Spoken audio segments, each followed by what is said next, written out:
అనంతపురం జిల్లా Kalyandurg sub register లంచం తీసుకుంటూ అడ్డంగా దొరికిపోయారు. అనంతపురంలోని తన నివాసంలో స్థిరాస్తి వ్యాపారి నాగేంద్ర నాయక్ నుంచి 5 లక్షల రూపాయలు లంచం తీసుకుంటుండగా ఏసీబీ అధికారులు పట్టుకున్నారు. కళ్యాణదుర్గంలో 1.5 ఎకరం భూమిని రిజిస్ట్రేషన్ చేయడానికి రియల్టర్ నాగేందర్ నాయక్ నుంచి సబ్ రిజిస్టర్ నారాయణస్వామి 5 లక్షలు డిమాండ్ చేశారు. భూమికి మార్కెట్ విలువ కన్నా అధికంగా చూపించిన నారాయణస్వామి విలువ తగ్గించి రిజిస్ట్రేషన్ చేస్తానని చెప్పినట్లు నాగేందర్ నాయక్ తెలిపారు. లంచం తీసుకుంటుండగా ఏసీబీ అధికారులు సబ్ రిజిస్టర్ నారాయణస్వామిని అదుపులోకి తీసుకున్నారు. అనంతపురం నుంచి కళ్యాణదుర్గం సబ్ రిజిస్టర్ కార్యాలయానికి తీసుకెళ్లారు. అక్కడ రికార్డులు, అక్రమ రిజిస్ట్రేషన్లు పరిశీలించారు.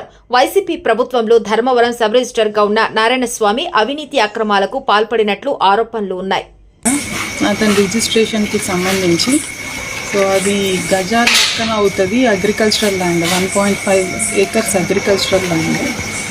అది అగ్రికల్చరల్ ల్యాండ్ అయితే తక్కువ చలాన్ పడుతుంది కాదు, అది అగ్రికల్చరల్ ల్యాండ్ కాదు, మున్సిపాలిటీ కిందకు వస్తుంది అని ఎక్కువ వాల్యుయేషన్ చూపించి తగ్గించడానికి అన్నట్లు లంచం డిమాండ్ చేశారు.